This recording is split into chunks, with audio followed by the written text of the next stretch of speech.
अस्सलाम वालेकुम स्टूडेंट्स, ये लैब सेशन 6 का ट्यूटोरियल है। लास्ट लैब सेशन 5 में हमने देखा था कि माई एसक्यूएल पे किस तरीके से आप डेटाबेस क्रिएट कर सकते हैं। ठीक है, हमने डेटाबेस क्रिएट किया था, टेबल्स उसमें ऐड किए थे, फील्ड्स ऐड की थी और उसमें डेटाबेस में रिकॉर्ड इंसर्ट करके देखा था और वेरीफाई भी किया था कि इंसर्ट हो गया है या नहीं।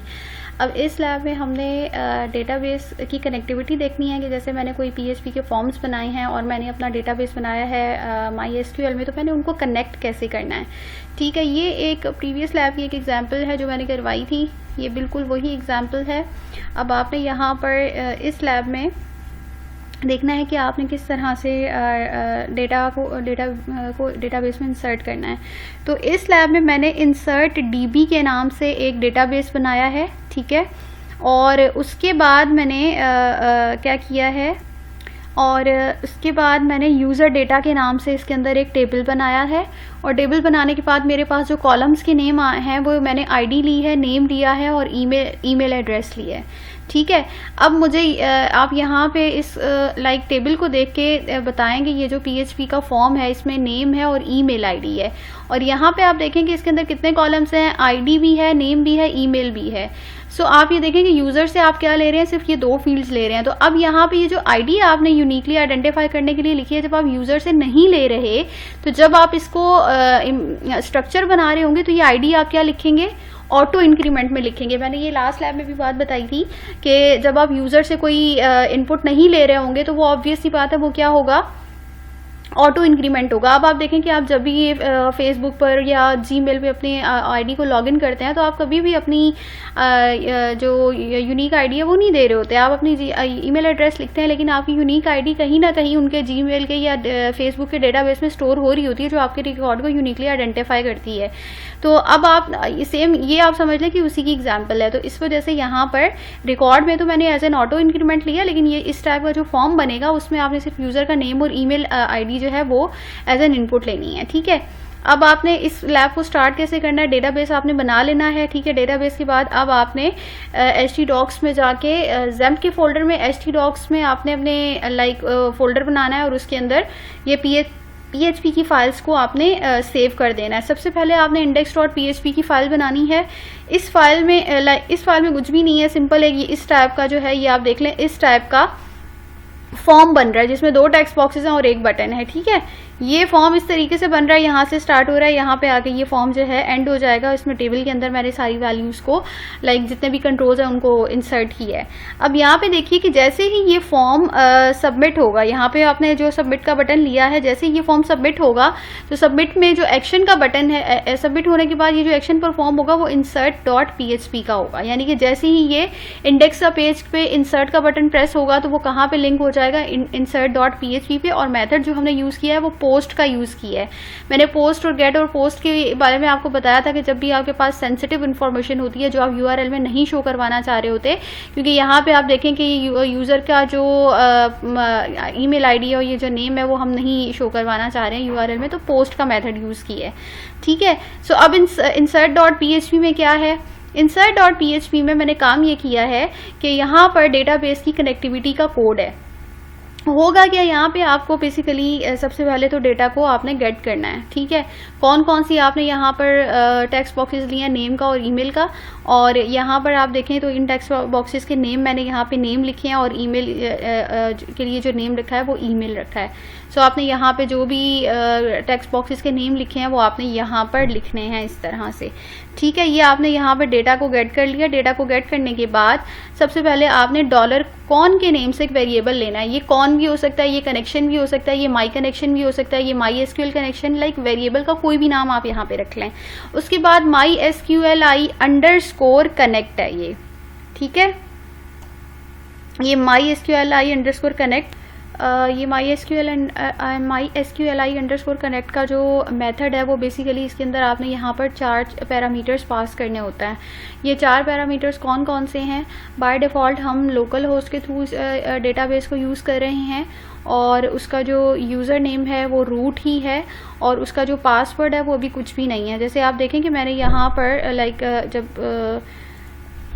मैं इसको ओपन करूँगी, यहाँ पे मैंने जब लोकल होस्ट लिखा है, लोकल होस्ट के बाद मैंने यहाँ पे XAMPP लिखा है तो अब आप यहाँ पे देखें कि जब मैंने PHP माई एडमिन को ओपन किया है तो इसको ओपन करने के लिए मुझे कोई भी पासवर्ड रिक्वायर्ड नहीं था।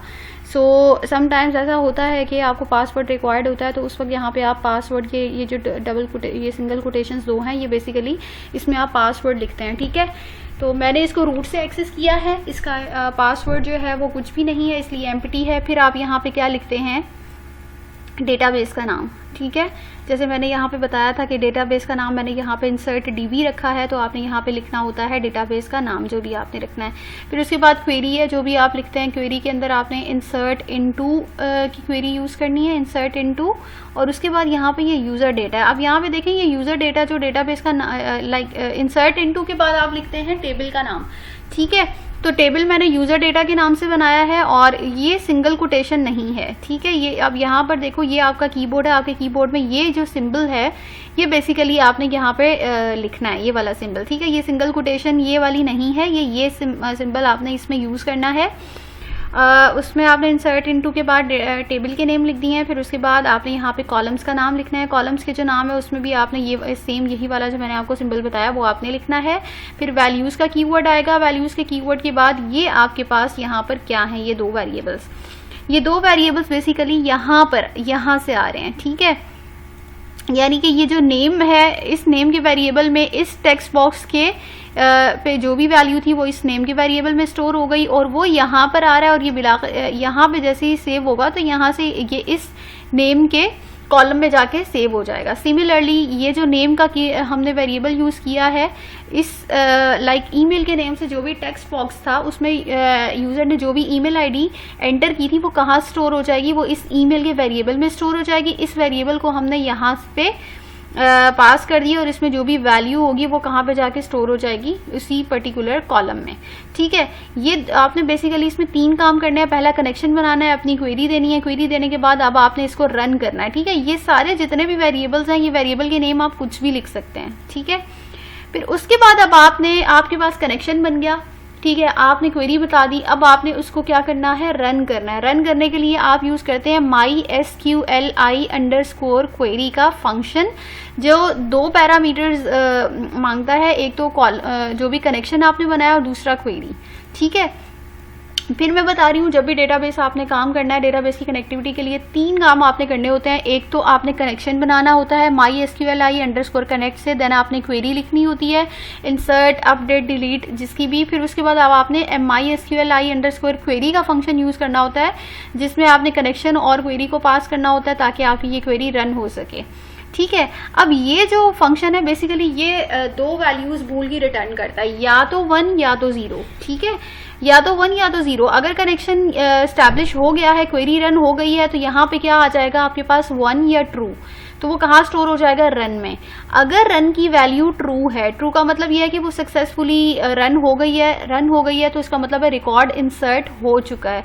और अगर आपके कनेक्शन में कोई भी इशू था, वो कनेक्शन में इशूज़ कौन कौन से हो सकते हैं, फॉर एग्जांपल आपने यहाँ पर सिंटैक्स मिस्टेक कर दी और आपका कनेक्शन एस्टैब्लिश नहीं हुआ, आपने डेटाबेस का नाम गलत लिख दिया, ऐसे डेटाबेस का नया नेम लिख दिया जो एग्जिस्ट ही नहीं करता, या स्पेलिंग मिस्टेक्स हो गई, कोई भी इशू आ गया, सो यहाँ पे ये रन को क्या रिटर्न कर देगा, false. So in that case जब आपका कनेक्शन एस्टैब्लिश नहीं हुआ और वैल्यू इंसर्ट नहीं हुई, तो यहाँ पर जो एल्स की कंडीशन है वो एग्जीक्यूट होगी और आपके पास ये इस तरीके से मैसेज जो है वो प्रिंट हो जाएगा, ठीक है। सो आपने जैसे यहाँ पे वैल्यू अगर इंसर्ट हो जाएगी तो आप वेरीफाई कर सकते हैं। आपने सिंपल जाके अपने PHP माई एडमिन में MySQL में जो भी डेटाबेस बनाया होगा उसके टेबल में जाके आप वेरीफाई कर सकते हैं कि वैल्यू जो है वो एंटर हुई है या नहीं हुई। इसी तरीके से अगर आपने वैल्यूज़ को रिट्रीव करना है तो रिट्रीव करने के लिए आपने क्या करना होता है, रिट्रीव करने का मतलब मैंने वैल्यूज़ को जो है ना डिस्प्ले करवाना है, ठीक है। तो उसके लिए अब आपने ये फॉर एग्जांपल मैंने यहाँ पे क्या किया है, कनेक्शन बना लिया है। रिट्रीव के लिए हम व्यू डेटा का वर्ड भी यूज़ करते हैं, ठीक है। सबसे पहले कनेक्शन बना लिया, कनेक्शन बनाने के बाद यहाँ पे मैंने एक फंक्शन बनाया है शो डेटा के नाम से, ठीक है। सो शो डेटा के नाम से बनाने के बाद मैंने यहाँ पर सबसे पहले एक ग्लोबल कनेक्शन का वेरिएबल यूज़ कर लिया है, अपनी क्वेरी लिख दी है और रन की क्वेरी यूज़ करते हुए मैंने यहाँ पर इसको यूज़ कर लिया। अच्छा, यहाँ पर आप देखें कि ये ग्लोबल डॉलर कॉन है ना, ये यहाँ पर मैंने जो कनेक्शन बनाया है ये कहाँ पे जाके स्टोर हुआ है, डॉलर कॉन में, ठीक है। और मैंने अब ये क्या कह दिया, ये एक ग्लोबल वेरिएबल है, ये लाइक इसमें मैं कहीं पर भी यूज़ कर सकती हूँ। उसके बाद अगर ये रन की वैल्यू आपके पास ट्रू आ जाती है, ट्रू आने के बाद ये देखें यहाँ पर फॉर एग्जांपल आप देखें कि आपके डेटाबेस में ये सारी वैल्यूज़ जो आ रही थी इनको रिट्रीव या डिस्प्ले मैंने करवाया in the form of array, ठीक है। तो क्या किया मैंने, अगर रन की वैल्यू ट्रू है यानी कि कनेक्शन इस्टेब्लिश हो गया है तो वाइल का लूप रन करेगा और dollar data is equals to MySQLi underscore fetch underscore associative array और इसमें से रन को पास करना है। अब ये क्या है, इसका क्या मतलब है, इसका मतलब ये है कि अब देखो आपने डेटाबेस के अंदर कितने सारे डेटाबेस में आपने मल्टीपल टेबल्स बनाए हैं और इन टेबल्स में मल्टीपल लाइक वैल्यूज़ होंगी। अब एक टेबल के अंदर कितने सारे रिकॉर्ड इंसर्ट हुए हुए हैं, उन सारे रिकॉर्ड्स को मैंने डिस्प्ले करवाना है। तो ऑब्वियसली उन रिकॉर्ड्स को डिस्प्ले करवाने के लिए मुझे कोई ना कोई लूप चाहिए होगा क्योंकि एक से ज़्यादा रिकॉर्ड्स हैं। तो यहाँ पे मैंने वाइल का लूप यूज़ कर लिया है। अब ये वैल्यूज़ को फैच करेगा, ठीक है, MySQLi underscore fetch underscore associative array की फॉर्म में, क्योंकि ये देखो ये values in the form of array show हो रही होती हैं और यहाँ पे डॉलर रन आपने पास कर देना है, ठीक है। ये अगर ये ट्रू है तो जो भी वैल्यूज़ जो हैं वो फैच हो रही हैं वो डॉलर डेटा के वेरिएबल में स्टोर हो जाएंगी। For example first user name और उसकी जो भी ईमेल एड्रेस है वो स्टोर हो जाएगी डेटा में। और प्री का टैग यहाँ पे यूज़ किया है, प्रिंट अंडरस्कोर आर की कमांड को यूज़ करते हुए ये जो डेटा है इसका वेरिएबल इसको स्टोर करवा दिया है। अगर ये रन की वैल्यू ट्रू नहीं है it means connection has not been established और ये एल्स की कंडीशन को फॉलो करते हुए यहाँ पे एरर प्रिंट हो जाएगा, ठीक है। अब यहाँ पे देखो कि ये फंक्शन हमने बनाया है, ठीक है, ये हमारा एक फंक्शन है। तो इट्स ऑब्वियस के लाइक फंक्शन को आप उस वक्त तक यूज़ नहीं कर सकते आप जब तक आप कॉल ना करें। सो बॉडी के टैग में आके यहाँ पे मैंने PHP का टैग बनाया है और PHP के टैग में मैंने शो डेटा के नाम से यानी कि जो भी डेटा लाइक इस फंक्शन बनाया था उसको मैंने यहाँ पर कॉल कर लिया है। उसके बाद अब आपने डिलीट की फंक्शनैलिटी को देखनी है, अपडेट की फंक्शनैलिटीज़ हैं आपको प्रोजेक्ट के लिए जब भी रिक्वायर्ड होंगी तो वो यहाँ पे मैंने इस तरीके से मेंशन की हैं कि सबसे पहले वही लाइक कनेक्शन बनाते हैं, फिर डिलीट डेटा का जो भी फंक्शन है आपने वो बना दिया, फिर उसके बाद ग्लोबल कनेक्शन बना दिया। Then you have a query, जिस तरह मैंने इंसर्ट इनटू को यूज़ की थी, फिर आपने डिलीट फ्रॉम की यूज़ की। डिलीट करने के लिए किसी भी रिकॉर्ड को डिलीट फ्रॉम लिखते हैं, ठीक है, डिलीट फ्रॉम। फिर उसके बाद यहाँ से टेबल का नाम यानी कि आपके एक डेटाबेस में मल्टीपल टेबल्स हैं, आपने डिलीट करना है तो वो कौन से टेबल से करना है। और where ID is equals to dollar run और उसके बाद ये आपने क्वेरी को रन करवा दिया, ठीक है। अब आपने यहाँ पर फॉर एग्जांपल कोई भी ID जो भी डिलीट करनी थी वो यहाँ पर लिख दी है। यहाँ पे अगर आप देखें तो मेरे पास ID 1 2 3 है। इस केस में जब मैं डिलीट की क्वेरी रन करूँगी तो मेरे पास ID यहाँ पर जो भी है उसकी रिस्पेक्टिव ID वो डिलीट हो जाएगी और आप इसको वेरीफाई कर सकते हैं MySQL में जाके, ठीक है। इस तरीके से ये डिलीट हो जाएगा। इसी तरह से यहाँ पे आपने रिकॉर्ड को अपडेट करना है, अपडेट की एग्जाम्पल है। अब एक और क्वेश्चन ये रेज होता है कि अब आपने जब अपने लाइक वेबसाइट पे काम कर रहे होते हैं तो आपके पास फॉर एग्जांपल एक पेज पे काफ़ी सारे बटन होंगे, इंसर्ट का बटन होगा, अपडेट का बटन होगा, डिलीट का होगा, ठीक है। सो इन सारे बटन्स के पीछे आपने बार बार कनेक्शन आपको बनाना पड़ता है, ठीक है। सो हम बार बार कनेक्शन नहीं बनाते हैं। कनेक्शन बनाने का मतलब ये है कि ये वाली जो आपका काम है ना ये आपको बार बार करना पड़ता है। सो हम ये काम करता है कि हम एक और अपने प्रोजेक्ट के अंदर DB कनेक्शन के नेम से एक PHP की फाइल बना लेते हैं और अपना जो भी डेटाबेस का कनेक्शन का कोड है वो उसमें लिख देते हैं एक ही दफ़ा। मैंने DB कनेक्शन के नेम से बनाया, ठीक है। उसमें मैंने ये अपनी कनेक्टिविटी के जितने भी लाइक एट्रीब्यूट्स थे वो यहाँ लिख दिए। ये जो कॉन है, फिर उसके बाद MySQLi अंडरस्कोर कनेक्ट का फंक्शन है, उसमें से ये जो 4 पैरामीटर्स हैं वो मैंने पास कर दिए। If not con, not con का मतलब नॉट कॉन का मतलब ये है कि जो कंडीशन फॉल्स होगी यानी कि कनेक्शन अगर इस्टेब्लिश नहीं हुआ, अगर ये वाला काम नहीं हुआ, नॉट का वेरिएबल नॉट का लाइक सिंबल है तो इट मीन्स अगर ये काम नहीं हुआ विच मीन्स इस्टेब्लिश नहीं हुआ तो आपके पास जो है ना ये एरर इस तरीके से डिस्प्ले हो जाएगा, डेटाबेस कनेक्शन फेल्ड, ठीक है।